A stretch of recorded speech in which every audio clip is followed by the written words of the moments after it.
Welcome to Spoilers Intended, a podcast about series, novels, and films. For this episode, bullets will fly, the body count is really high, many scenes will have you say, oh my, and past fans might cry. That's right, we're talking live-action Cowboy Bebop.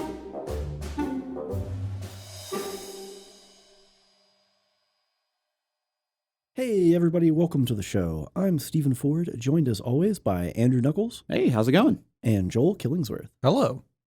All right, guys, so before we jump right into Bebop, the holidays are upon us. So I thought we'd do something maybe a little different and pitch a Christmas movie to each other. So this is a movie that until you've seen it, it's not Christmas yet. Okay, so is this the quintessential, just for you personally? Yes. Kind of what you are used to watching with your family or yourself or your significant other or whatever. This is kind of like it's not the season until you watch this movie. Correct. Right, but we're pitching it. So we're pitching it. Yeah. You gotta sell. You gotta sell it. You gotta sell it. Now it's gonna be really hard to sell mine. I'm not well, hold on. Reminder: the spoiler wall is still way out in front of us. Yeah. So whether or not you this is elevator pitching, not like we're sitting down over dinner pitching. I mean, unless you want to go for it. I'm just saying that we have not given a spoiler warning on this. We can. Okay. I have an elevator pitch for mine. It's fine. Mine's like 70 years old, so that's fine. Yeah, you're fine. You're safe. I mean, mine's 30 years old. Andrew's is actually also like 20. Almost 30 years. Old, yeah. It's 96. Spoiler alert, we've already chosen what these are going to be. So, tell you what, let's just go straight to it. I'm going to throw it over to Joel first. We're going to start with the classics. All right, going with the classics. I'm saying White Christmas, right? That is truly a classic. So, I actually am not positive that I've seen it before or not. Really? I probably have, and it's There's just a no blur. way you haven't My seen it. mom loves old movies, so I'm sure it's just mixed in with all that. Right. So this White Christmas is about two war buddies. We open up with a scene in World War II where these two guys are putting on a show for their division that's being moved up to the front under new leadership, change of command, and then they're being moved forward. And there's a bombing raid that occurs, and Danny Kaye's character saves the other character's life, and then This is really dark for Christmas. and then Most Christmas movies are actually kind of dark. Yeah, they really are. and then he uses that sort of emotional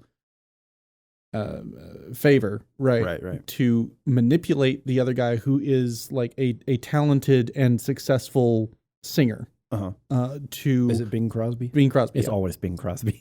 to work with It's very him popular at the time. and add him to his act. And then there's a whole montage of how just insanely tremendously successful they are together, and how they get into producing and they start getting their own show and all this going on, and they are getting bigger and bigger and bigger. And, over time, every time Danny Kaye wants to do something, he just holds his arm where he got injured, saving Bing Crosby's life. And Bing Crosby just is like, okay, fine, we'll do whatever you want. Guilt me. And every time it's something that just ends up making them more successful and just furthers their career. And so the film actually, like the main story of the film starts when Danny Kaye decides that it is time for his longtime business partner and friend to settle down and find love. And that's kind of what the story is about. I have totally seen this movie before, yes. Like I said, there's no way you haven't seen White Christmas. It's hard when people are like, oh, because it's black and white, right? No. Is it color? It was originally shot in black and white. Yes. Okay. You Then it will was probably added- have a hard time not finding a colorized version. Yeah, I think they technicolored it. Right. I've seen it in black and white. Yeah. Mhm. But it all runs together with like Arsenic and Old Lace, all these other old movies yeah. that are like the Bing Crosby, the Bob Hope, the Cary Grant, they all run together at this point in my life. So Yeah. all right. So I guess I'm going to go ahead and we're going to leave Andrew for last. So we're going to go from classic to semi-classic. All right. Modern. Modern classic. Yeah, that's great. A twist on a traditional classic. It's not Die Hard. It's not Die Hard. Spoilers. So Muppet Christmas Carol. A true modern classic. So we're reaching into Dickens, right? Which is the quintessential Christmas story, I guess. Author. Yeah, he's not really he wrote the one. He needed to make money, so he wrote this, and it became wildly popular for Christmas, which is how Christmas works, because now Christmas is just all about money.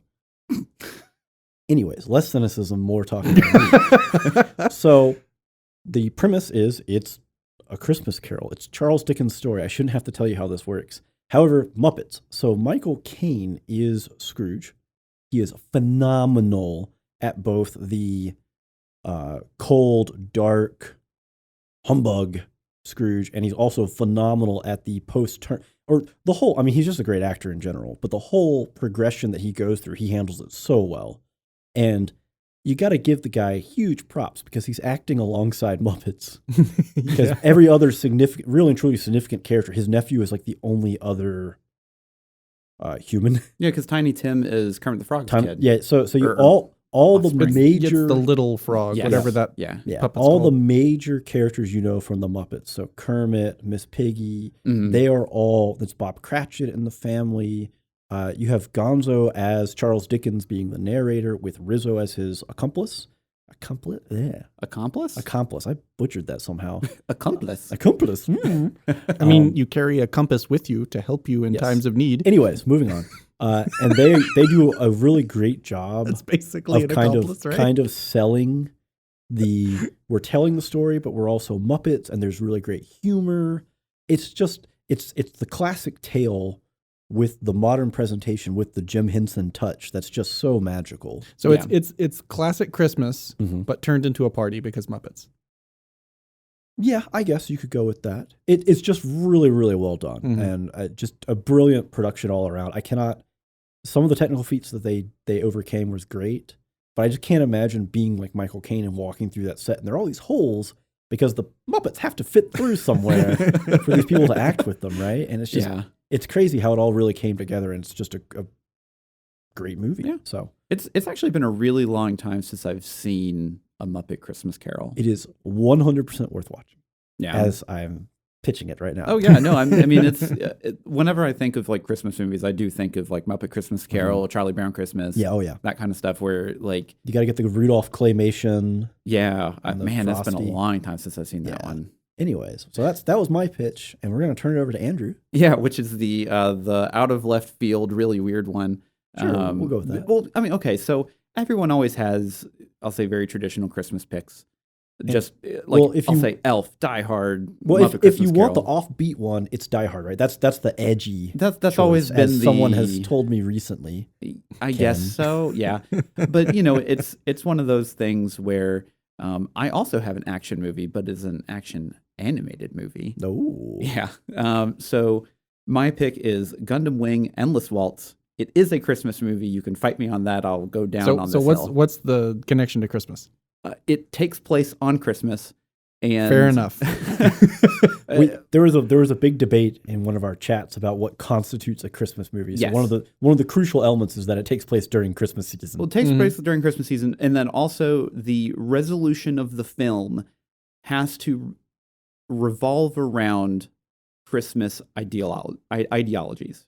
Okay, the spirit of Christmas. The spirit of Christmas. Yeah, the generosity. Yeah. So unfortunately for basically everyone that's probably listening to this cast, you have to watch 50 episodes of Gundam Wing. Gundam Wing. So that's your year-long assignment, so that by Christmas next year you can watch. Oh yeah, easy. Now see, what we need to make this clear now is you have to watch 50 episodes of Gundam Wing, which unfortunately not very good. Which still won't make a whole lot of sense to you what's going on, and then you'll get Endless Waltz, and you'll be like, I still don't really know what's going on, but you'll at least know who the characters are. Okay, now to be fair though, the movie is actually pretty coherent. It does have a very linear plot. The movie's well handled. And if you are unfamiliar with Gundam Wing, you actually really don't need to be familiar with the series. No. There's they do a little bit of exposition dump at the beginning of the film to where they just kind of explain everything that happened, and then that's it. Yeah, it's just characters talk to each other while they're doing stuff about what just happened. Yeah, so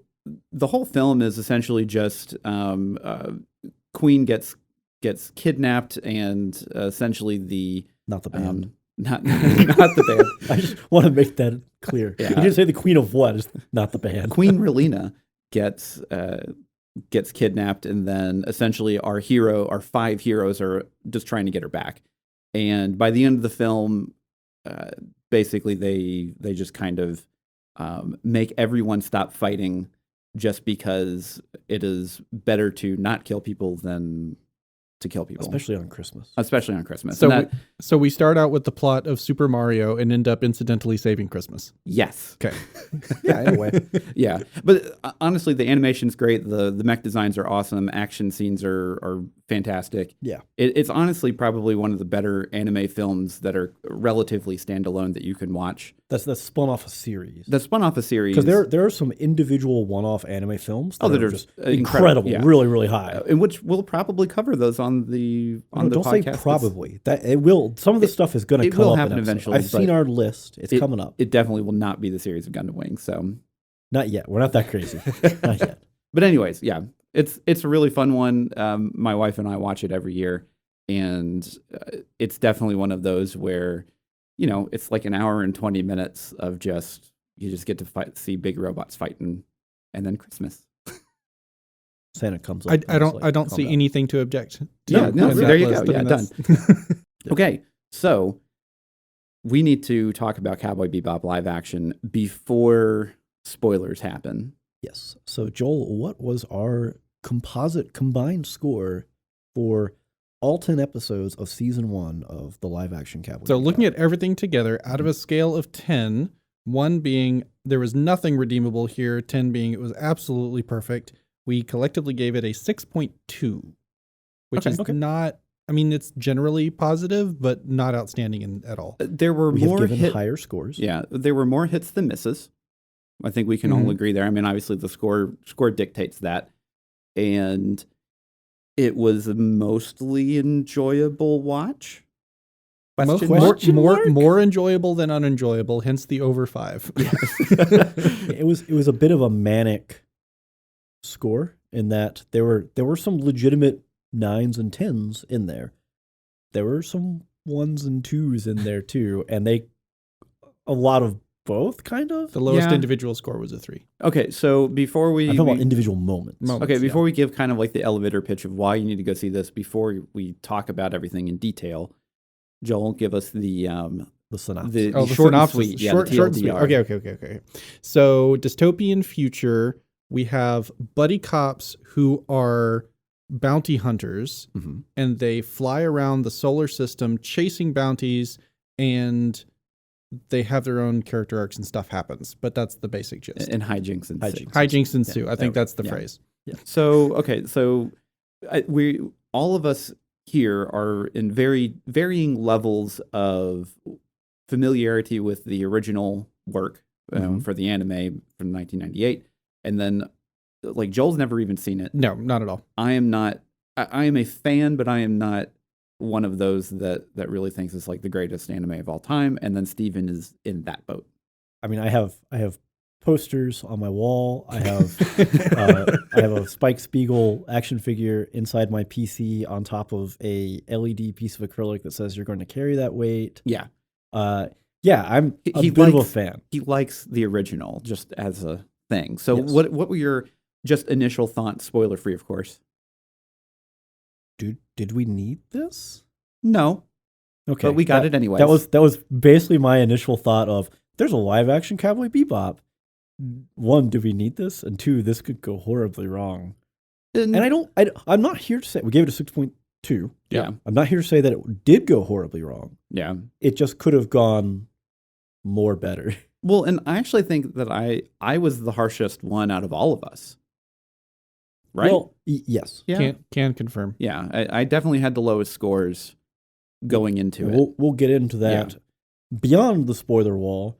But just to say something good about it, I think that there were definitely parts where they really, really nailed it. They really nailed not necessarily the feel of the original anime, but also they nailed its own feel as a show. Yeah. There were just also way too many misses in between. The one thing that I would say is it is portrayed very similar to a stage production. So if you were used to watching, I'll say, theater, then this will probably be up your alley. Just the type of way the lines are delivered, the set production, the lighting, the cinematography, and everything like that is very similar to watching theater and not necessarily a TV show.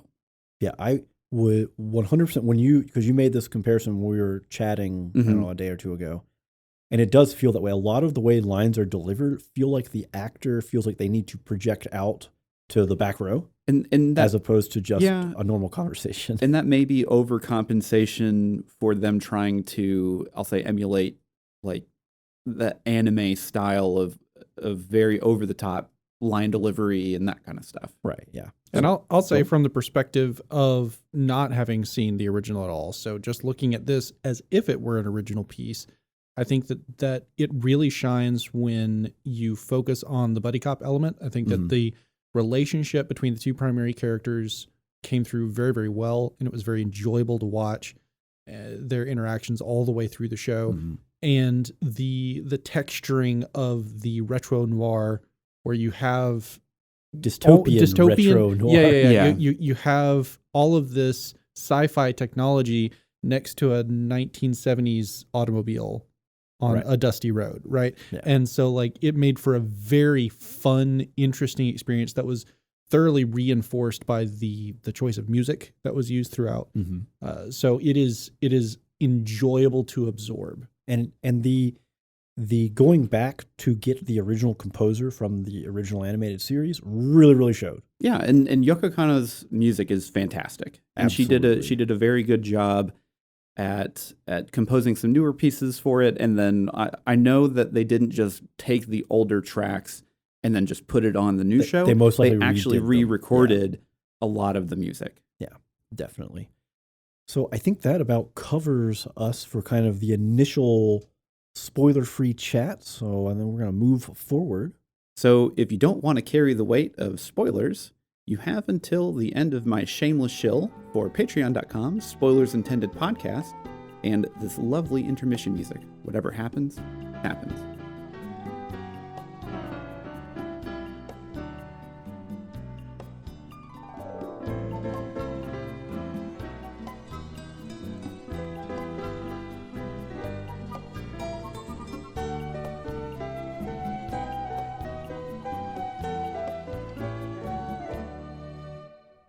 Alrighty, everyone. Thank you for sticking with us. If you don't want any spoilers, that was your cue to hop off. We are shooting forward right through the gate to spoilers everywhere. Yep.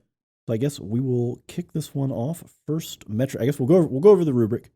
So we score it based on spectacle, performance, score, and plot to get our total aggregate score out of 10. And we're going to jump right in with spectacle, and I'm going to send it to Joel. So I gave this a 7 out of 10. Okay. So I thought it was generally positive, nothing truly outstanding necessarily. There were some really, really great elements, like you talked about with the specific, 70s vibe in the futuristic setting.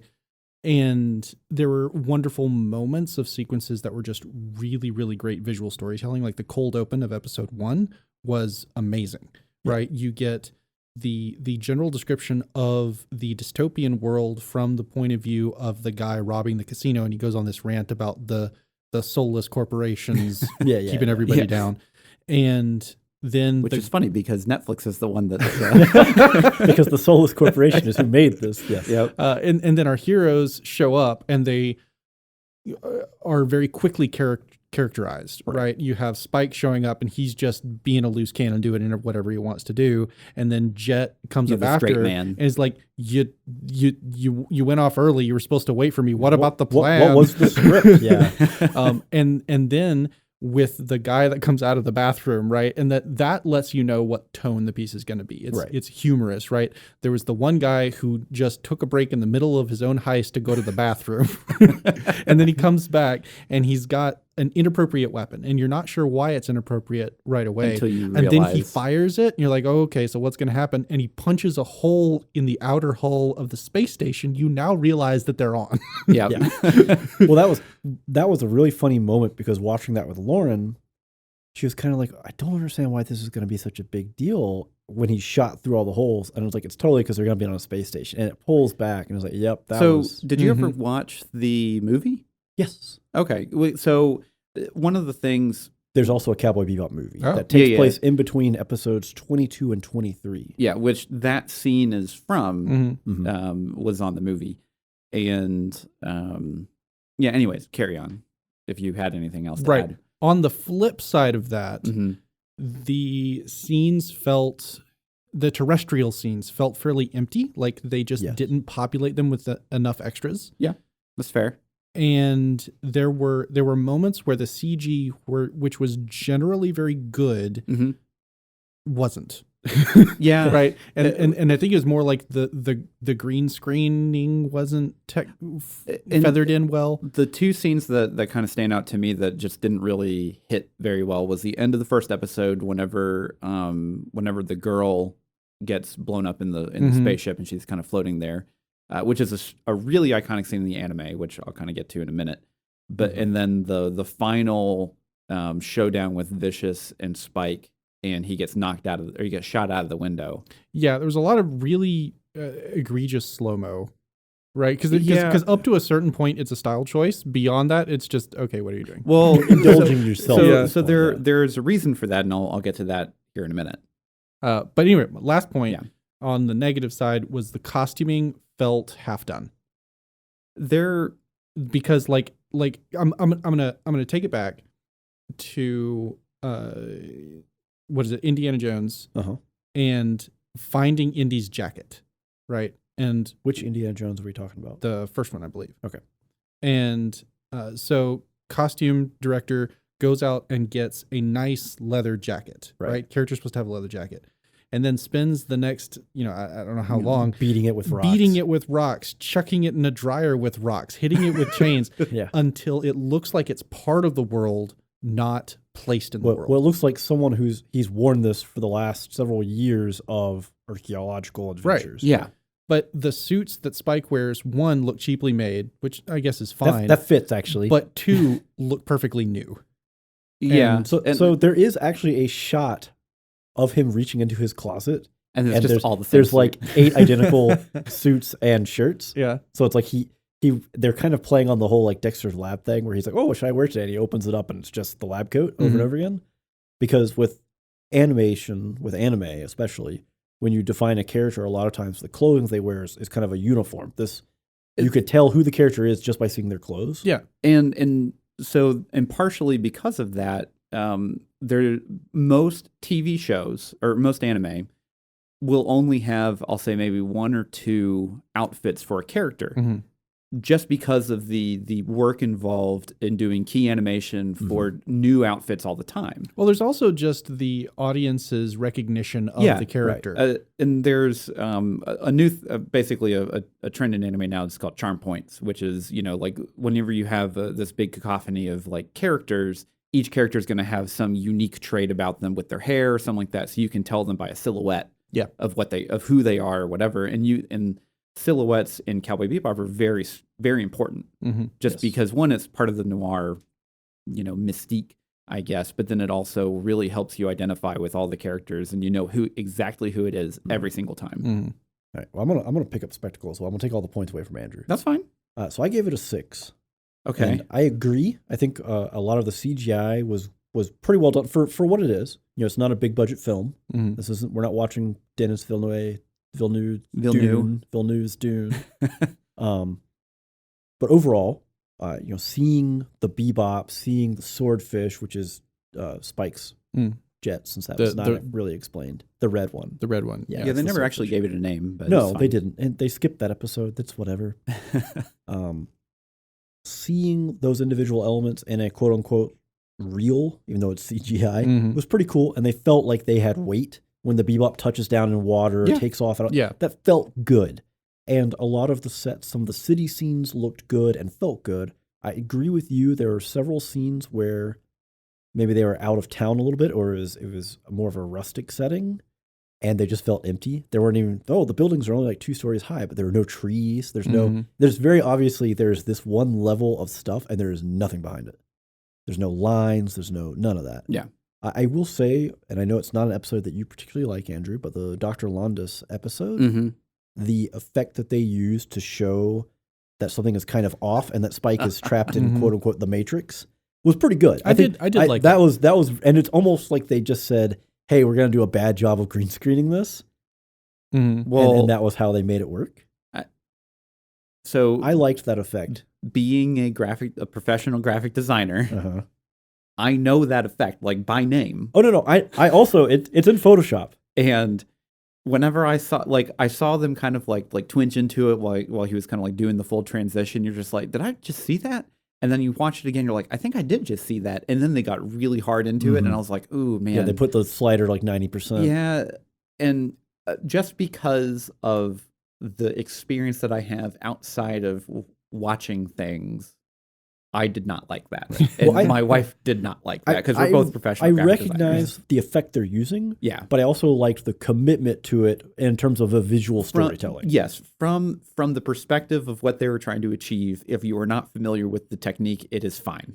And I'll give them credit too. It's really, really hard to replicate the fights that you get in the anime because impossible. I mean, but yes. the way Spike moves in the anime is not physically possible. He is way too fast for how long he is as an individual. Yeah. The way he covers grounds in martial arts fights in the anime is, one, really cool, and two, there's no way to replicate that with a human form. And doing it CGI would not look good.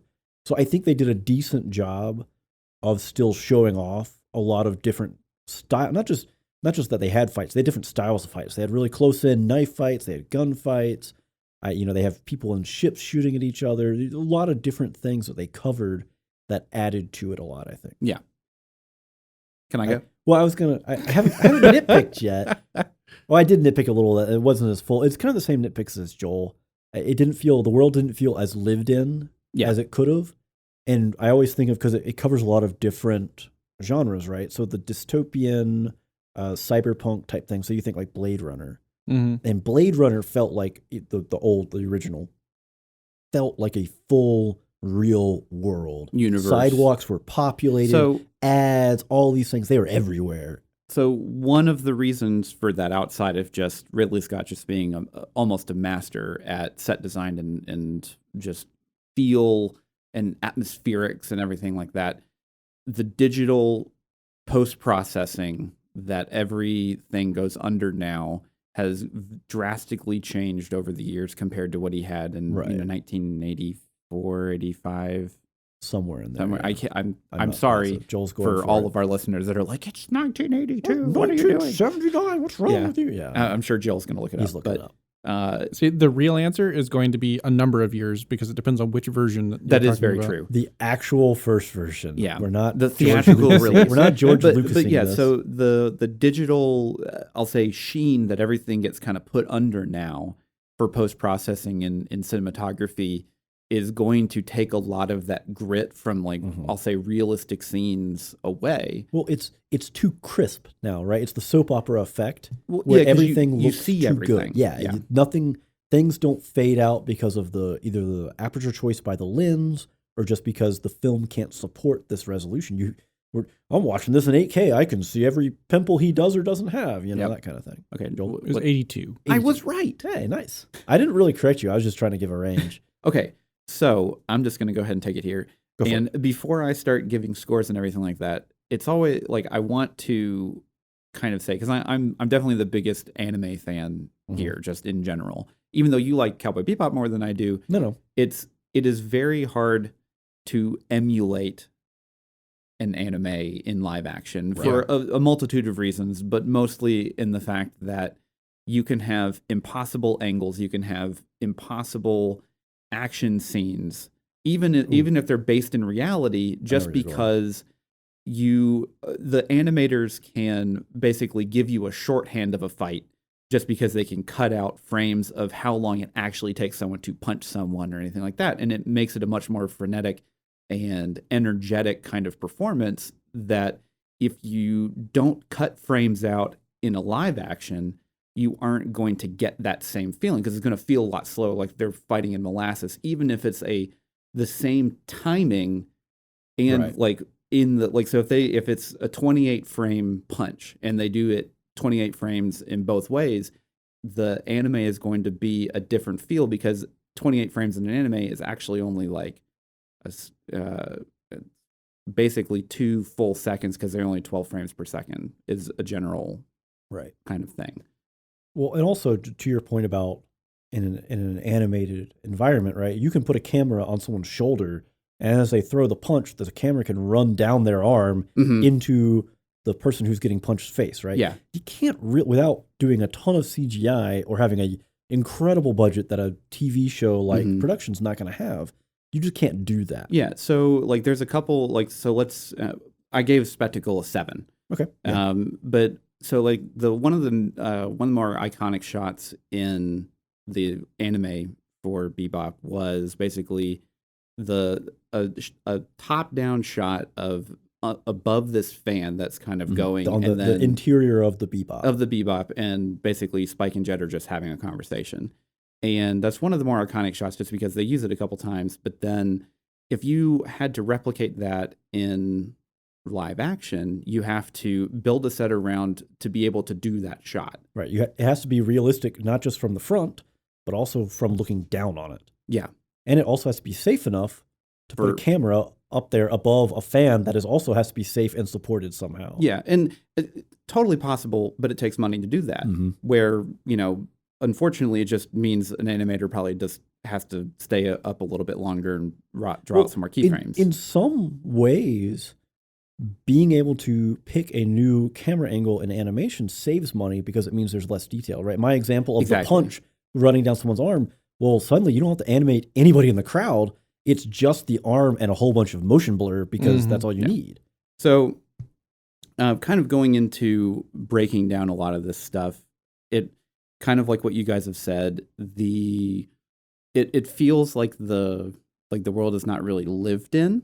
Right. Just because it kind of has the sheen on it. And like I said earlier, it feels more like a stage production in the way that they use a lot of the wide angles. They don't really move the camera a lot. Whenever they do, it's very deliberate. The fighting, especially the fight on the roof in episode 3, whenever he's fighting Hakim. Yes. Okay. Yeah. The fight is actually pretty well choreographed. It's a pretty good fight, actually. However, it just doesn't have the punch that you would expect to see out of a fight, just because it feels like they're just kind of fighting in molasses. Right. It's hard to be as fast as you feel like it should be. Well, and that's kind of the way that they shot it too, was the idea of it is set up like a stage production to where that is how they would fight on a stage. On a stage. Right. Because and you and I have discussed this before, not on air, about the Jackie Chan way of shooting a fight versus a Western way, where you do the jump cut, right? Someone's throwing a punch, and you're looking at the person throwing the punch, and then the cut happens, and now the person's being hit. That also makes a fight very fast because it's the same thing. You lost all those frames in between. The fist is just leaving, and now it's there. Yep. And because they don't commit to that and that's a really strange thing to complain about in a production. Oh, they showed me too much of the fight. But it does kind of make the fight feel slower. Yeah, you feel a little bit more detached from it. Yeah. And there wasn't anything that I really disliked about like any of like the cinematography and everything like that. There was some really, like, some of the CGI was pretty good. And there was a pretty decent energy throughout the whole thing.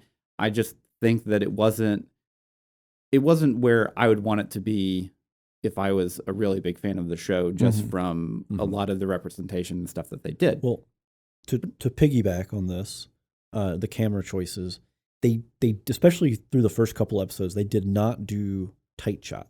Yeah. And not just of people, wide, but details, etc.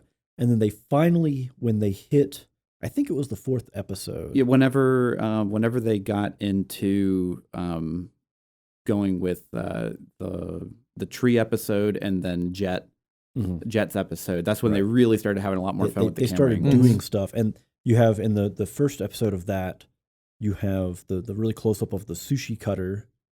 Actually, that might be, I'm not sure if that's 3 or 4 episodes, but either way, it's one of those. You have the really close up of the sushi being cut. And it was like, these are the kinds of things that I expected to see. Yeah. It's just small moments in great detail that build into the set, because then it makes it feel more lived in, right? The sound of him chopping or whatever. Because you get that right from the start in the anime, basically. You get that with Jet preparing dinner. Bell peppers and beef, right? And you get the really close-ups of him, doing it in the walk. And you never really got that in the live action. Partly, I don't want to say it was for time because they had almost an a lot hour. of time. Yeah, they had almost 10 hours in this season, which is actually less time they had in the anime. But either way, Yeah. It was an interesting choice, and I don't know if it was a budget, if it was a director thing. They didn't feel comfortable because, like you said, there are definitely episodes where they felt it more. They really kind of got in there. They got down on their knees, or they leaned up to take a shot or whatever. Because most of it was just flat and straight on. Well, so one of the things when I was learning to do photography, I'll say 15 years ago, was the person that was kind of like showing me the ropes and kind of giving me experience. He just said, he was like, whenever you're taking a shot, if you're standing there taking a shot, kneel down, do something else, because everyone can see that shot already. Like you don't need to emulate that. You need to emulate something that only you see. Right. Unless you're some interest. Yeah. Well, unless you're just taking a photo of like a group family portrait. There's no reason to just be standing up, taking it straight on, that kind of thing. Anyways. Yeah. So we kind of a little rambly there.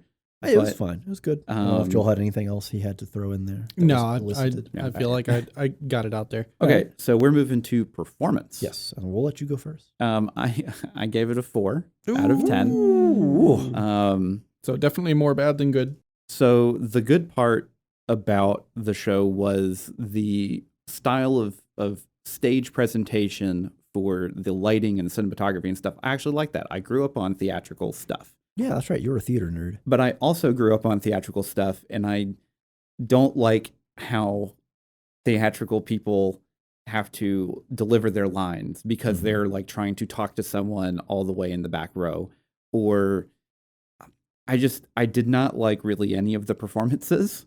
And that shows you gave it a pretty brutal score. Well, okay, so John Cho's Spike was actually great.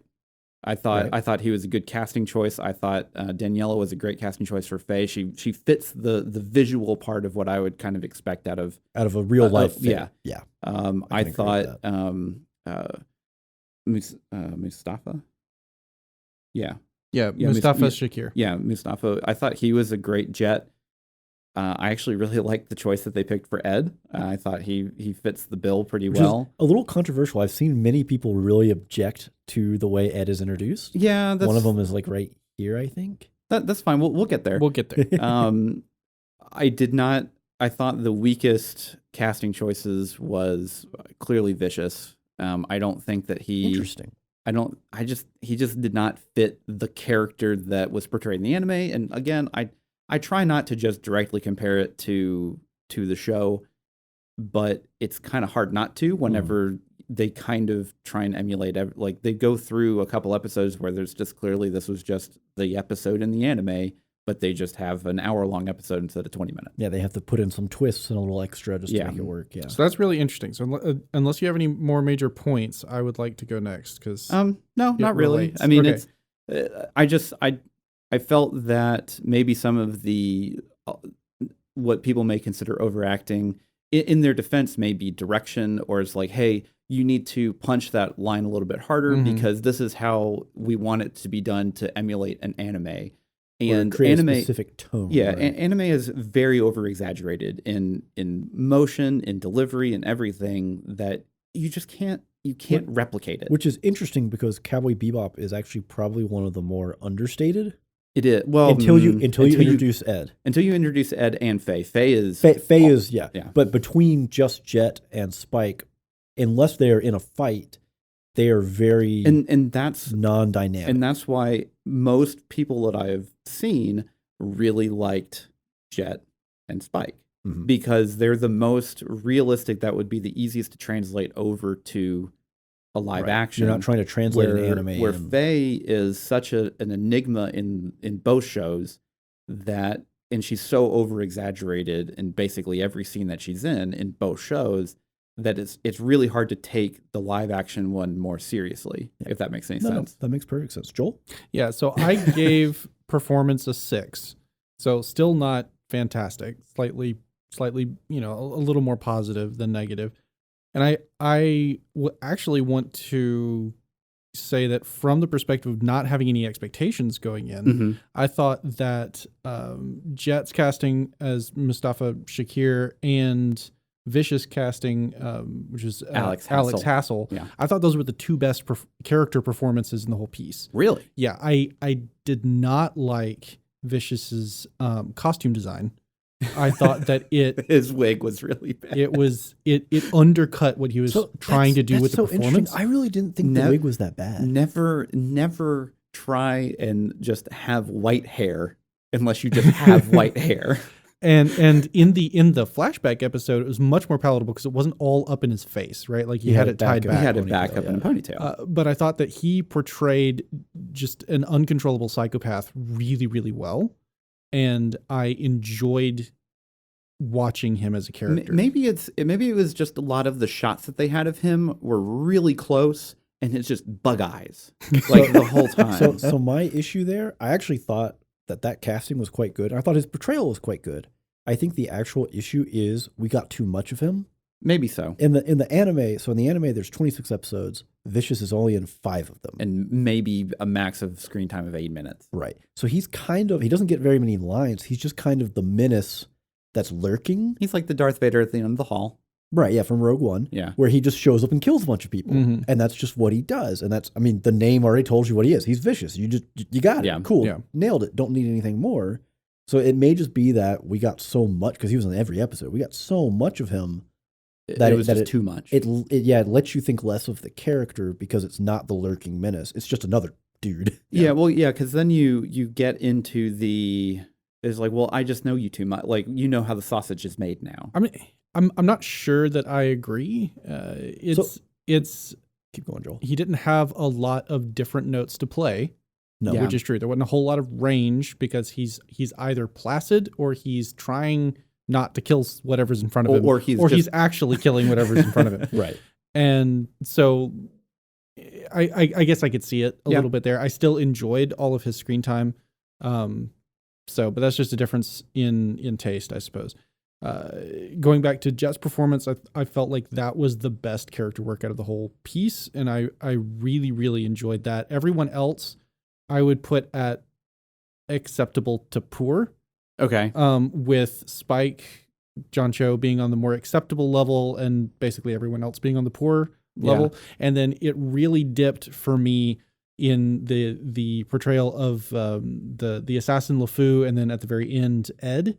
Whereas not having any reference, no background, no understanding of what they're trying to translate, it was obvious to me as a casual consumer of anime that, oh, these two are anime characters that they tried to port verbatim, and without any consideration to what the medium is they're porting into and how well it would play. And I don't think it played at all well in either case. Right. Okay. I mean, that's fair. And I guess from my perspective, at least with Ed, is I'm kind like, because I know what Ed is about, mm-hmm. and just her just general demeanor, if she was more subdued, it would kind of feel weird.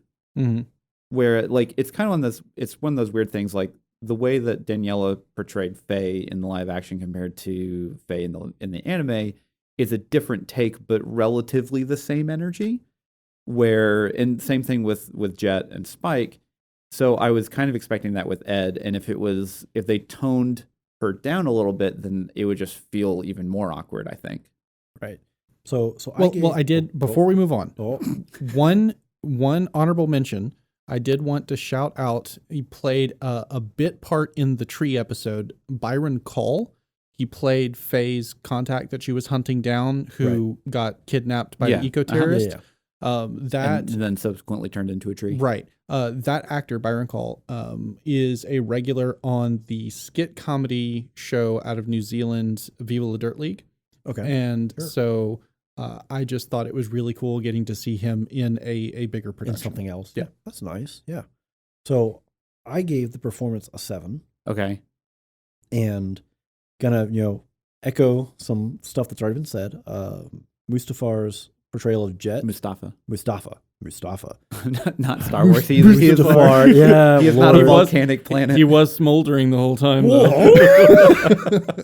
They may have even made references to that too many times. Anyways, Mustafa's portrayal of Jet, and I don't know if this was his effort to, like, he was a fan, or he sat down and listened to it, or he knows the U.S. voice actor from the anime for Jet, or it was some kind of directing or casting combination. His voice is almost perfect what Jet sounds like in the anime if you listen to the U.S. translation. So maybe, because me being the anime snob, I pretty much only watch stuff with subtitles and the original Japanese voice actors. Maybe the reason why I didn't like a lot of the line delivery was because a lot of them were maybe emulating what the English voice actors were. And I've never watched Bebop with the English voice actors. So I will say, caveat here for all the anime fans out there, I know sub is the choice that everyone makes. However, when a series or movie is well dubbed, watch it sub by all means, but also watch it dubbed, because one, the translation, you're going to get slightly different story, and two, you're potentially missing out on really great voice acting work. And in the case of the original anime for Bebop, the voice acting work was a relatively high budget for what it was production. Yeah. It's really well done. Well, and I mean, same thing with like, I have a hard time actually watching like Samurai Champloo in sub, just because I love dub so much, and I also just kind of grew up on it. So yeah. Same kind of idea. So let's see. Something that stands out in the anime, right, because it's very episodic, is a lot of the side characters have to kind of carry the story because they're the ones who the story revolves around. A lot, because it's episodic, a lot of the stories are kind of Spike and Jet are here. This person needs something. They have something Spike and Jet want. They do something for them. They get the thing. It kind of the Mandalorian effect. Yeah. But it does require the side characters to really carry the load of the storytelling. So when you don't have that, it hurts. From my perspective, the guy who played LeFou was phenomenal. He was actually pretty fantastic. That was almost, again, kind of like Jet's performance. That was almost pitch perfect to the way he sounds in the anime. And maybe the way he moves and the way he acts is a little over the top, and that's fine. But being able to emulate the same thing with Ed, being able to emulate that on screen is really impressive to me. Yeah. Besides that, I would probably throw some shout outs to Anna and Gren. Yeah, they were great. I thought they were good changes for live action. They were big changes from the anime, from who they are. But I really like Gren's character. I really liked the way the actor, who I looked up, and now I don't know that they didn't even have a profile image. But I really liked the way he handled the portrayal of that character. Yeah. And especially towards the end of the episodes when he kind of shows up a little more. Yeah. I thought it was really great. Well, and just the snarky stuff thrown. Oh, I thought we already did this. Yeah, I was about to say that was one of my favorite parts of episode 10. Whenever, Faye and Jet come in and they're guns blasting, and they think Spike's been kidnapped by these people. He's actually being helped. So he's ready to go, and then they all de-escalate, and then they escalate again. He's like, oh my gosh, didn't we just do this? Yeah. But also Anna. In the flashback episode, her confrontation with Vicious was great. Yeah. Also, the shooting in that, where they go from like her being kind of tortured or whatever, and the blade coming down through the chair. That was a good shot. Oh yeah, that was well done. But that's probably all my props to give out. There were a lot of side characters who were really weak. The random scientist, paranormal investigator dude in the Dr. Landis episode was not good. Oh yeah, well, just the plot. Entire episode was like that one. Good. Yeah, I'm not 100% sold on whoever played Julia. Mostly just because she kind of looked like she was like deer in headlights a lot of times, and that's the way that her character was meant to be portrayed, I would assume that that's what it was. But then we have the ending of the series, and then it just doesn't make any sense anymore. But, and that's not necessarily her fault. That's a writing issue. Yeah. But I wasn't necessarily sold, and that may be porting over my expectations from the anime, because in the case of something like Spike or Jet, it held up well enough. Well, so one thing that a lot of anime, and especially Cowboy Bebop, and I think that's why it's one of the more popular series, is that everyone in the series that's like a main character is just impossibly cool. Like like Julia in the anime is just like, she's this femme fatale, just in leather, just ready to, take anyone's heart away. On the street corner, under the street lamp, lighting the cigarette with the lighter illuminating the edges of her face. It's very heavy on that kind of stuff. And it's really hard to portray that in a live action if she's not the main character, I guess. I don't know how to describe it. Yeah, Spike is almost the only character allowed to get away with it because he is the main character, and you can accept that. But it also goes back to if you have these kind of so cool they're bored character, then the people around them have to carry the weight. Right? and I would say, like, going back to my objections on the obviously anime characters, right? I feel like when you're translating from between such wildly different mediums, you have to be able to strip away the elements that are unique to the medium you're coming away from, and be left with the core of the story and the core of the characters, and then rebuild around that core the trappings of the new medium. And I don't think that they succeeded at that. Well, but see, that is where I'm going to ding you, because that is not an acting issue. That is a writing issue. It's still the performance. Issue. Well, but the performance was, this person was told, you need to be Ed. And from where I sit, that was almost flawless. Ed. How are you doing this in live action performance of being Ed? Same thing with LeFou. So I would say, when you say, it felt glaring or out of place, I would say this person is incredible because they are able to do this in a live action setting, whatever direction they were told, whatever they were given. Either I don't know who the guy is who did LeFou, but he watched it or something. I don't know. It was just like, I got to get this laugh. But I don't know. But I cannot ding them for being able to ratchet it up to that level. That's its own type of impressive, if that makes sense. Yeah, no, that makes sense. Okay, so moving forward. Yeah, let's move on to score. I'm gonna jump first. Yeah, you can go first. 9. Just give it a 9. It's not quite perfect because there's very few things that are perfect, but they took OG Bebop score, which is incredible. Again, that's also probably a 9, and original music, all kind of that jazzy feel. It has a specific mood and an image that it wants to evoke, and it just does it, and it does it over and over again in different ways. The final episode, when they jump into like rain, is just like, which obviously there's no connection there for you, but that song is that was from Ballad of the Fallen Angels, which is episode 5, which is your first major introduction to Vicious. Yeah, okay, and that's actually where the whole final battle takes place, is technically episode 5 instead of the finale of the show. Of the original episode anime. 5 has the church fight. Yeah, gotcha. Not episode 26. Yeah. Anyways. Yeah. But bringing back. Wow, I just blanked on her name. Yoko Kanno. Yoko Kanno. Yoko Ono is like, no, I can't. No, that's not her name. Bringing her back was a great call. I don't know that they necessarily did a ton new. No. So, some twists. I know that, like, for John Cho to actually join up to be Spike, he said he wasn't going to do it unless she was back on board. Ooh, okay. So it was just one of those big things to where her being back was definitely a good sign that the people that were paying the money for the show definitely really wanted it. We missed an OG thing to say about performance, and that they actually made sure that Ein was a corgi, because apparently there was some debate of him not being a corgi, which would have just been, you want to talk about a way to just make people angry for no reason? That would have been a great way to make people angry for no reason. Corgis aren't that hard to find. No, they really aren't. Not and they these all days. look cute. Just by default. Yeah.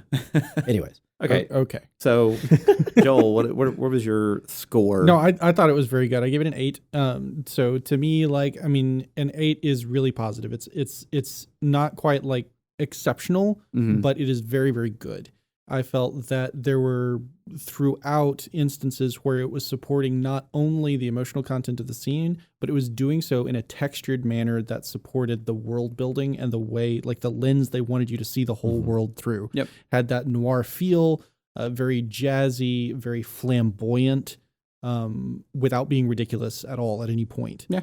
And so the reason I wouldn't bump it up into a 9 is there wasn't anything unique and original enough for me to come away humming it, right? Like there's not even the opening. There isn't. The opening sticks in my head all the time. It didn't for me. Well, partly because it's Netflix and you hit skip intro after the first time seeing it. That's actually reasonable. Because that's probably what you did. Yeah. Oh man, I guess I'm just true anime snob. I never skip the intro ever. Lauren, we watched the second episode, and Lauren goes, "We'll skip the intro." Oh, you didn't skip the intro. I was like, why would I skip the intro? This is one of the best parts that they have going for them right now. Yeah. I don't think I've ever skipped an anime intro willfully. No, I take that back. There are definitely some really bad ones, but most of the time I'll just tune it out and look at my phone or something. I skip them all the time. G Gundam season 2. I'm like, I want to get to the characters. I want to get to the story. No, that's a good opening. How dare you? But the first opening is so good that going to the second one, you're just kind of like, yeah, I can just move on. Oh God, I don't know if I can be friends with you anymore. It's like, okay, no. Okay, so typical runtime for anime episodes is like 20 minutes. Right? Less if you 26. include... It is 25 minutes. 25 minutes? Okay. All right. You can trim that to 20 minutes if you skip the intro, and you can get 3 in an hour. 23. Well, okay, so it's really only about 2 minutes. 22 minutes is generally the... I'm just saying, if you've got a lunch break that's an hour long and you want to get in as much of the story as you can, skip that intro. No, I will say the reason why I said, oh, you were skipping the intros is because today when I realized I had to get through 6 episodes of Bebop, it was 45-minute episode. We're saving 2 minutes here, baby. Let's go. Okay, so I gave score a 7. Ooh, wow. Okay. Really only just because it was. I mean, they had the original music. It was great. Yoko Kanno came back. I liked that. The newer tracks that she did come out with, they were not bad. They weren't as memorable as the original ones, and. Well, So to jump in, I think part of the problem there is you didn't have the episodes that were really supported by music in season 1. When you look at the anime, yeah, because you have the jazz player episode, who is actually Gren, and then you also have the harmonica boy episode, and those two had some because both of them were supposed to be really spectacular players. They had some really spectacular music backing them in their episodes, and you don't get any of that because they didn't appear as characters. Yeah. So. Yeah, I mean, it was, the music was fine. It was unobtrusive, and it definitely, moved the episode along, and, I can't really fault it for that, but it wasn't spectacular enough for me to give it higher than a 7. Okay. I mean, that's totally fair and totally valid. I also am probably the biggest jazz fan here. My dad's a jazz musician. That doesn't mean you're a fan. That probably means you hate it because you had to hear it all the time. Well, he's just a drummer, so it's a little bit easier. Oh, it's a little different, yeah. But I am a big fan of jazz music, so I'm going to naturally like the score because of what it is. Yeah. So moving forward. The plot. Yeah, back to the plot. Plot we got, not a lot. No, plots where this falls down. I'm going to throw this to Andrew. I'm going to let you keep talking. I'm sorry, I gave the plot a 4. No, don't apologize. Don't apologize. Okay. That's a wound. So it has been like both of you guys can kind of back me up here. I have been so torn over the past couple, week or so of trying to figure out if I like the new show or if I don't like the new show. And I think I like it. I just like it.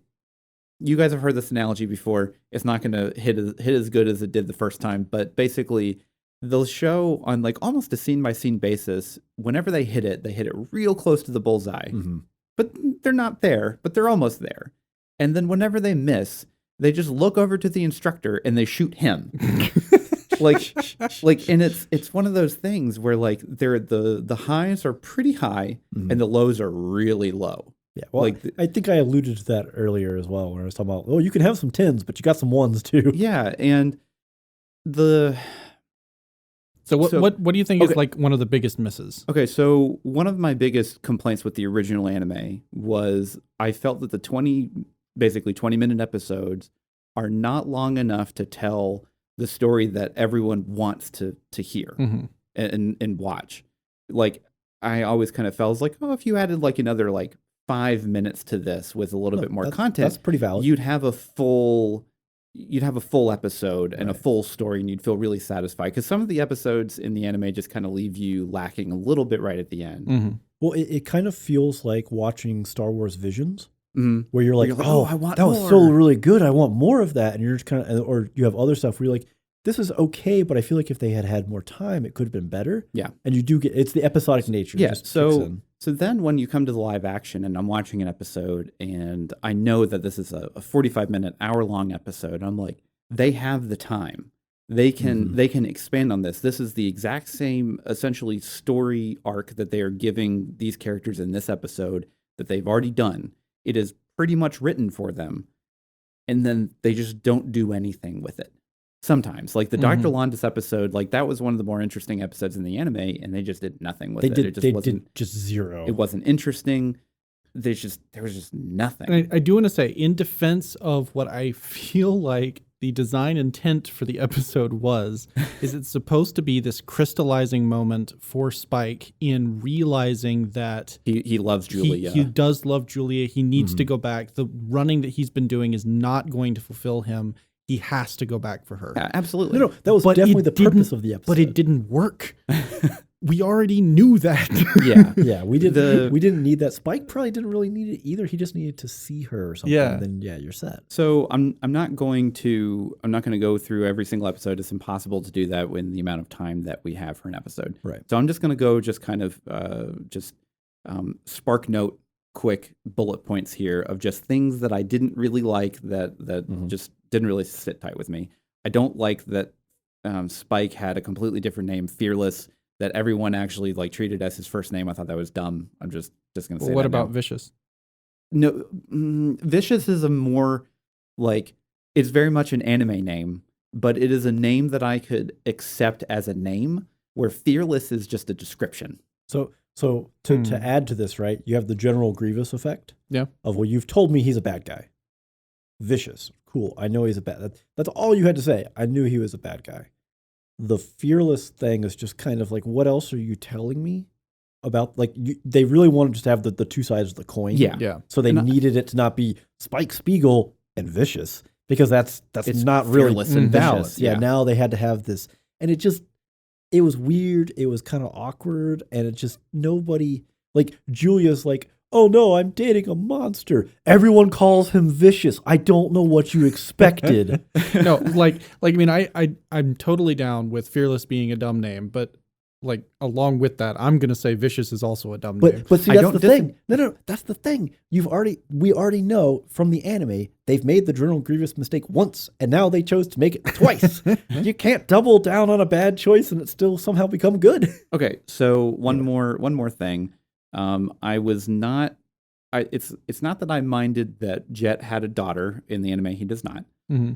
But I didn't.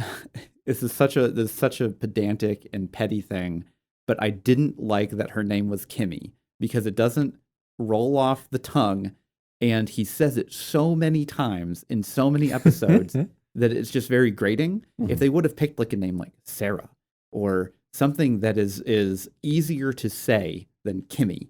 I mean, this was coming out of the guy's name, the mouth of a guy whose name is Jet Black, even. Yeah.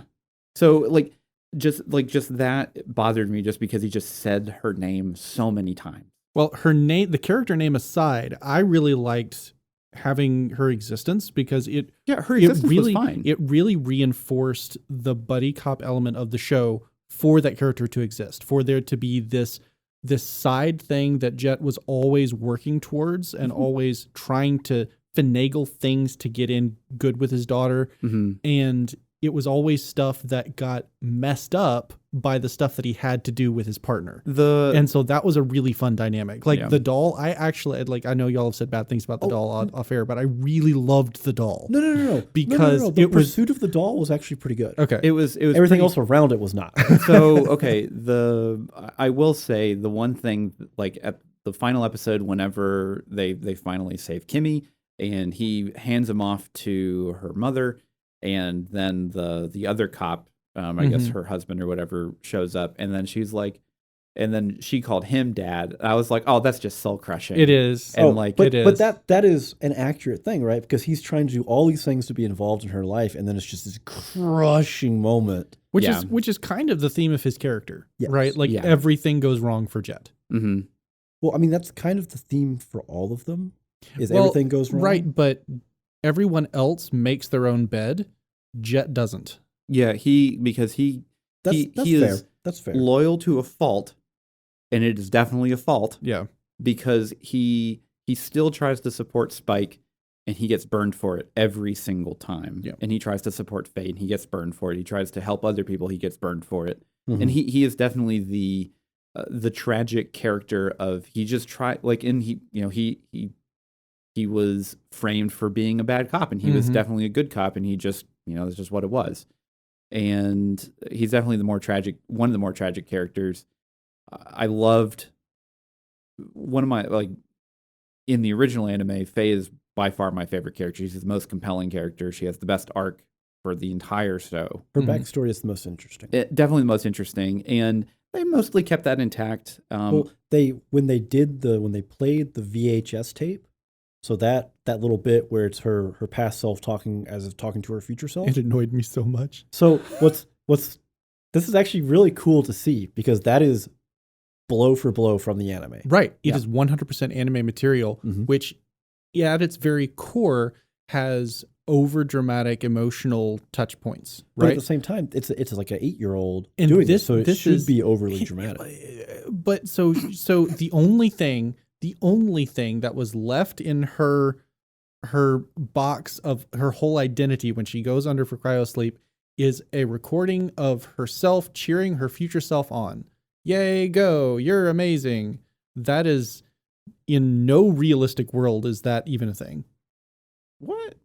Well, I mean, so were you when you were a kid, you never did a time capsule or anything like that for your future self? No. I get what you're saying. Like this is like you were put in cryosleep, and we stored everything about your identity, and the only thing she got was a lousy VHS tape, right? It's a beta tape, but it's fine. It's a beta tape it's a VHS. I think it's a VHS. Probably they couldn't get a beta tape. Yeah, that's also fair. Well, Joel, actually just go ahead and jump in. What's your score? Give me a plot score. My score for plot is 6. I thought in general the arcs that they had put in place were solid. Right, like they were generally good. There were parts that they fell down on. The entire Londes episode just fell flat because the punch of trying to get Spike to crystallize into action. Right, so the things that you do with a introspective, reflective story is you enact change in a character's motivation. And so if you have an inactive character, they become an active character. If you have a generally happy character, you bring about some sort of negativity. You make them sad. Right. You have conflict. You have to take what they are and you have to push it towards the other direction. Right. That is the only purpose for an introspective arc, which that episode was. But it enacted zero change in Spike's. He was already there. He was already there. Yeah. So it was completely unnecessary. And the resolution was extremely contrived of them just happening to find all the information they needed to get to the secret location where the computer was and everything. It was it was on a completely different planet. And then the flashback episode 9, also felt unnecessary. It did, because we already had 90% of that information. It was just through interaction of the characters and just random flashbacks and that kind of stuff. And I felt like it really broke the pacing of the season. Yes, because absolutely. we ended episode 8 on a really tense moment, and then we paused this really tense moment to bring you a flashback to explain all the stuff you already know. It's totally okay to have a character, something happens in front of them, and they look at the camera, and you get 30 seconds of flashback or a minute. It is not 45 minutes of flashback is not okay. Yeah. It's unless this is how we start a show, or this was the exposition dump episode. That's what I'm saying. That is a very dump at the start. That is very much a shonen level anime trope. Is basically like all the characters get up ready to fight, and then we have 5 episodes of backstory to understand that all their motivations and everything like that. Yeah. So then. It was really a very shonen thing, wasn't it? And most of the time, the reason why they do that is because they need to spend the time to animate all the fight scenes that are coming up. Standing still and talking to each other is a lot easier. Or cutting stuff out of episode 8 and putting it into episode 33 is great. Yeah. So that's the reason why, or generally the reason why However, they don't have that problem in a live action because they can just shoot it, but it doesn't make a difference. Especially when you release everything at once. It was already done. Yeah. You finished it. I also felt that the backstory episode was relatively unneeded. I didn't mind it, but I was like, you could have done this, episode 2. Or you could have scattered this around. Yeah. You could have added 3 minutes to each episode and broken this up and scattered across the episodes and let us build the backstory as we go. And, more and so than we did. condensed some of the other episodes plots to make it a little bit quicker. Yeah, it could have been. I think if the whole series was 8 episodes, it could have been a lot cleaner. Mm-hmm. Because, so I'll just go ahead and throw in. My score for plot was a 3. Ooh. Yeah, you thought the 4 was bad. So it felt like they did not write the show and then say, okay, we need 40 minutes an episode. Or like with The Mandalorian, the episodes vary in length by up to 10 minutes. Yeah, because they were just like, they wrote the episode how long it needed to be. Right, because you don't have to meet advertisers a time slot on a streaming service. This very much so felt like they said, hey, we want to have 45 to 50 minutes. And then they started writing. And there were some subject matters that they chose that getting to 45 minutes realistically wasn't possible. There were moments watching some of these episodes where I would just be like, oh my gosh, are we there yet? And I flick down and be like, there's still 15 minutes of this episode. What do they possibly have to cover? That kind of felt like episode 8, a phase episode. Or no, maybe that was episode 7. That's 7. Phase episode felt it dragged on probably about 10 minutes too long. Well, there's too much. I could there's not too much stand the Khan mom character. She is not in the anime. Don't worry about that. Doesn't happen. This is playing back to the whole, when it's episodic, you need the side characters to carry. Yeah. And while I won't say that her performance was bad, because I don't think it was. I think it wasn't. She did a good job, and they had great interactions with making the food and all that stuff. It just, we didn't need so much of that. It just didn't have to be there. Yeah, they could have condensed it down quite a bit. I do like that is how she got her iconic ship, though. Yeah, I mean, I was honestly wondering because they kept showing her ship. I was like, well, where is Faye's ship? Obviously, she has to get it at some point because it's in the intro. You see the silhouette. Yeah. Speaking of silhouettes, which Jet doesn't have his small ship. He has a motorcycle. It never shows up. He has his own. Oh yeah, you're right. The Hammerhead. Yeah, because whenever they're on a planet, the Bebop sits still. Yeah, and they don't he has drive motorcycles around. They fly because they're not that kind. They're not this pleb person that has either they're not pleb and they're not riding, they're flying, or it's that they aren't rich enough to transport a space-worthy jet and land vehicles, so they just use what they have. Is really probably what it is. Okay, so go on. You have your 3. Did you have anything else? I dropped a bad score on that. Well, so there's just so many things. I mean, we talked about this a bit. There are 10s and there are 1s. And they happen back to back to back to back to each other. And it's like every other scene. Yeah, it's constant, and it hurts the pacing. You have whole episodes, as we already talked about episode 9, that really hurt the pacing. You have huge chunks of episodes that just don't really need to be there, or that they could have been something else. I think you lost something. I did like the aspect of Jet with his daughter, and like you had that great, the absolutely amazing moment, speaking of Con Mommy episode, where Jet is virtually attending the recital and Spike's in the background fighting. That was really good. That was really well done, right? And then you just immediately turn around and now we get like Con Mommy, and it's just this like weird like role playing thing. Oh my gosh. Okay. It was just such a weird subplot. Someone in the writing room was like, well, it needs to be adult. How do you make it adult? Someone else was like, you put sex in it. It was like, we don't need all that. No one needs all that.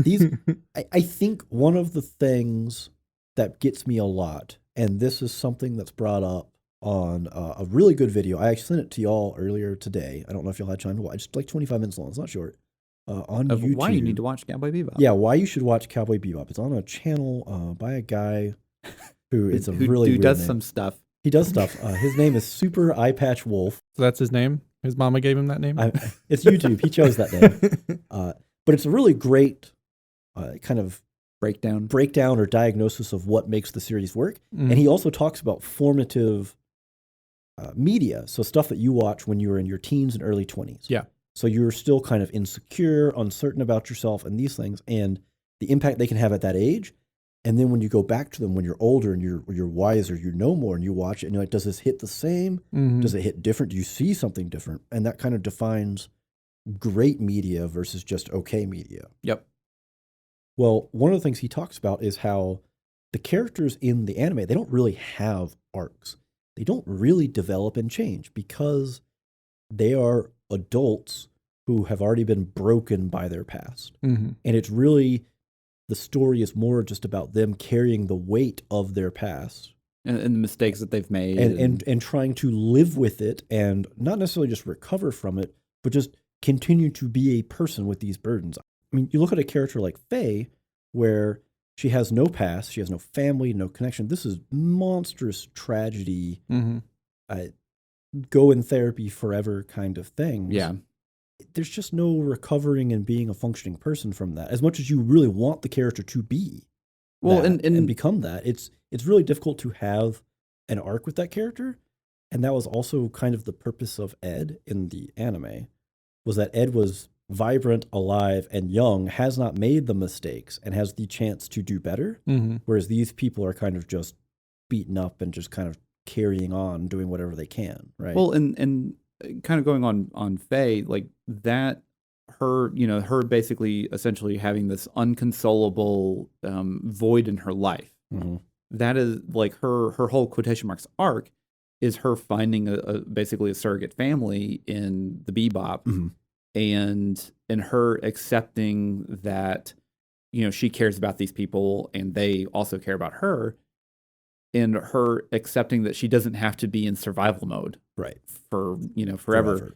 And that was kind of one of those things with the live action. I think they lost a little bit in translation because just, I don't know how to, like, it's one of those, like, this kind of one of the things going back of like, I can't articulate very well of like whether I like how much I like the live action or not, because there are certain aspects that just you can't translate over very well, but then there's also some things that they tried to translate and just didn't hit very well. Right. Well, and to not pull on something that's a direct comparison to the anime, the story broke itself on its own characters with the final episode and with Julia's motivation, which made no sense. It was a total. I mean, I get what they want out of it, but they wanted a second season. Yes, that being a twist was just. It's not a twist when it comes out of left field. It's nothing. It just appeared. Well, I feel like a lot of the characters had inexplicable reversals at the end, right? Because they wanted the end to be everything's bad for everyone and everyone splits up. Right. Like sorry, go ahead. Like Jet, his entire defining characteristic is he is loyal to a fault and it hurts him. And so where are we at the end of the thing? He's like, no, I'm not going to be loyal anymore. You just leave. Well, go away. Before they go to get Spike, right? Faye and Jet both have found something. She's found possibly where she grew up. He's found where Spike is. And he says, okay, well, we will do that after we get Spike. Yeah. And then episode 10 ends and he's saying goodbye to Faye. Right. Where was the promise? They got Spike. Yeah. The whole, like, this was the whole purpose. You want to carry on the story. And then they just break the crew, which means they've created an unnecessary puzzle that they have to put back together for season 2. I mean, and also have Ed, who inexplicably, one, Deus Ex Machina finds Spike stumbling drunk, and 2, also has Ein right next to him, not because it makes sense to the plot, because as far as we know, Ein is Jet's dog on the Bebop, but because the last we saw Ein, they just left him on the pier and never went back for him. Right. Don't say that. This makes me sad. That makes it worse. But the anime demands that Ed and Ein be together, so therefore they just, at the end of everything, here's Ed, and by the way, Ein's with him because the anime demanded it, and we gave ourselves no reason for this to happen. I mean, we can't mention Ein without mentioning projector eyes. So this is the highs and the lows thing again, because the performance of LeFou was great. Was so good. Hush, you. I disagree. It was so good. It was so well. Liked the projector eyes. I thought that the projector eyes were like a thing. I mean, it's okay. So now this is happening. Anyways, right? Like, I mean, it wasn't good or bad. It was just, I guess, because like my response, not having any idea what Ein was supposed to be from the anime, my response to it is, we know in this world dogs are super rare. only the ultra rich can afford them, right? Like that's been set up. Some people have never even seen dogs. Right. So now we see that there are some dogs that have undergone some sort of experiments in a lab, and they're associated with the assassin LeFou in some ways, and he's able to use his bionic arm to manipulate Ein. So now I'm like, all dogs must be products of engineering and stuff, because that's why they're rare, because they don't actually exist anymore. They're just all like genetic reproduction. He is a data dog. He is not an audiovisual dog. Well, so like from my perspective, it was just like okay, so that's a thing. That's just part of the world. No, that was incredibly stupid. And just, it was one of those things where in the anime, there's a valid complaint that Ein, for being the data dog and being supposed to have really high intelligence and all this other, they don't really do anything with him. He's just mostly just a dog. And we had the same problem in the live action. He was mostly just a dog until we need to somehow connect these two plot points. Well, now he's an audio projector, like audio video projector of a dog, which was just, what is going on? Especially when we established that the whole reason they have him was because it was from earlier episodes, a guy who was robbing the rich for his animals. One, initially to provide payback or punishment, right? Yeah. Which was another thing where I was kind of watching, I was like, is he really going to shoot these dogs? Like, and then I kind of liked where he was just like, I couldn't go through with it. They're too cute. I really didn't like the whole, like, he just kind of collapsed. He was like, oh, I'm just a terrible person. Just go ahead and take me in. Yeah. Like, that's just weak. He lost all his, is the reversal. Lost all the commitment. And I think there are just too many moments within the plot where either they flew too close to the anime to be able to reasonably tell what they wanted to tell, and then suddenly they just like ripped the stick back and broke away 90 degrees, and it was incredibly jarring because suddenly, oh, this is something we wanted to do, so we have to like just rip out of orbit and go off to nowhere. Yeah, I mean, there's a couple of moments like that. It was very up and down roller coaster of quality stuff. I will say the standout episodes that I really liked was the environmental terrorist tree episode. See, I think that's really interesting because for me, and this is probably a comparison issue, the anime eco-terrorist episode is one of my all-time favorites. Oh, it's great. Because they have, so in the anime, when they shoot those missiles that are going to turn people into trees, and in the anime it's monkeys, same thing. You get the idea. But they actually shoot them through the gate. So the warp zones? Yeah, like the accelerators. Right. Yeah. So it's kind of like its own version of hyperspace where you're quasi not in the universe. And if the gates are closed, you're locked in that universe forever. So they have this really high intensity chase where they're out in the fighter jets trying to shoot these missiles down before the authority closes the gate as a way to prevent this catastrophe from happening, which locks them in this forever. Yeah. So it's this incredibly high, intense action episode, and it just wasn't that. Well, I mean, and like I said, that's possibly a comparison issue, but I still didn't think the eco-terrorist episode was that great. And you were singing its praises prior to. It was good. The Jets episode was really good. I liked Jets episode. That was really good. My main problem with Jets episode is that it felt kind of tired and done because, like, of course it was the partner that he trusted. Well, yeah, of course. That's just the trope.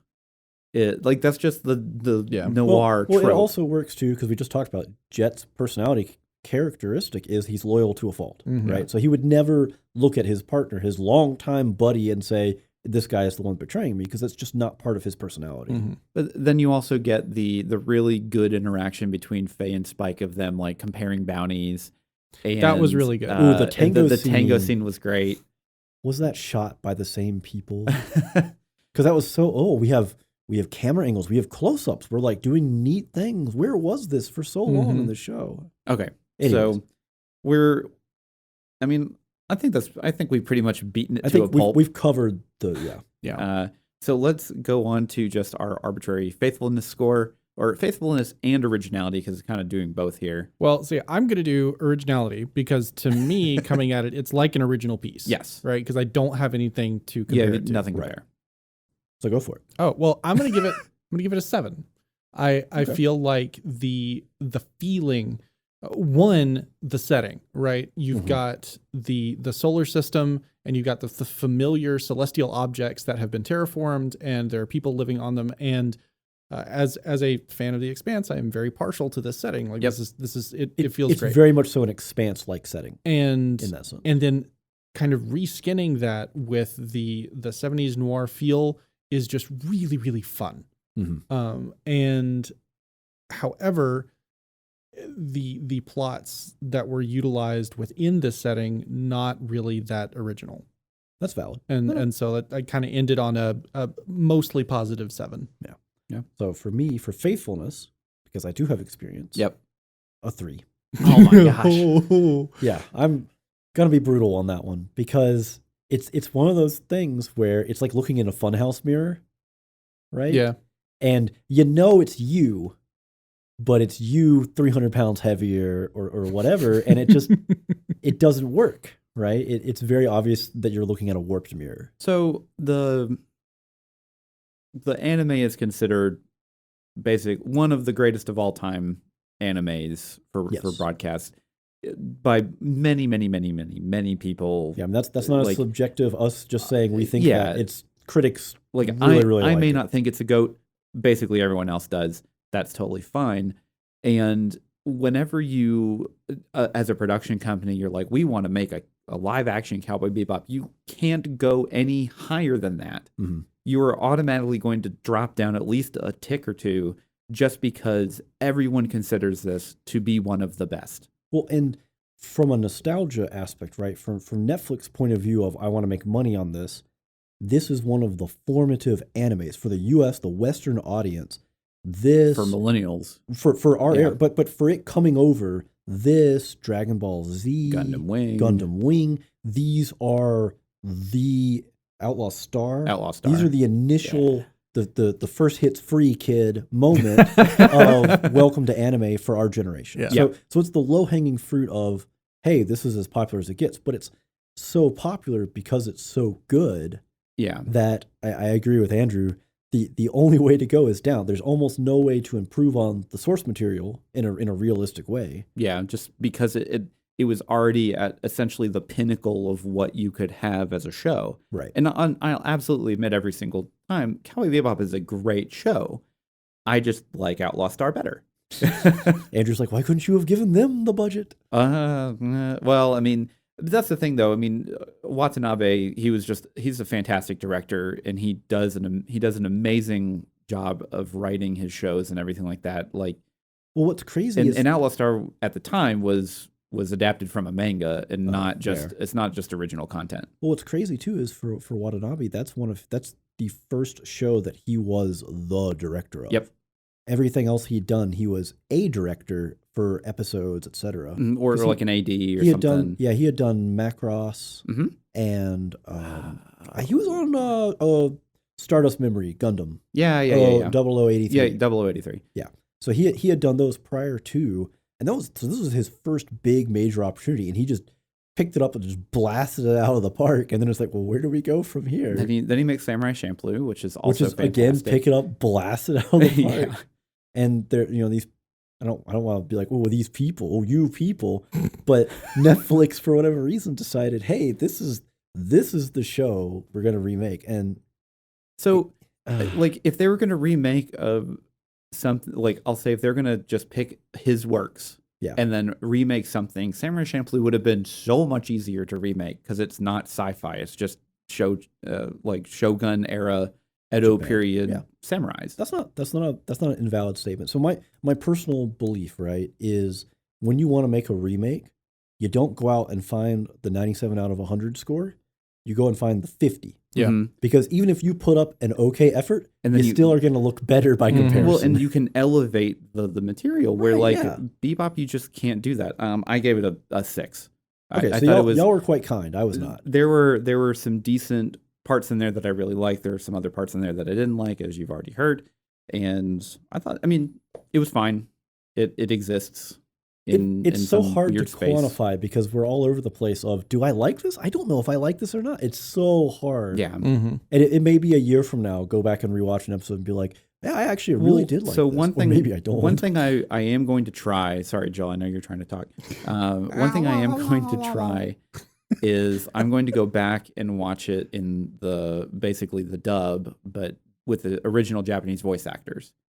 and that they have the original Japanese voice actors for the Japanese dub for the live action. Oh, okay. I see what you're saying now. And I'm going to go watch it that way just to see if anything else comes over in translation, just because a lot of the performances were very over the top. Mm-hmm. And I also love Megumi's version of Faye.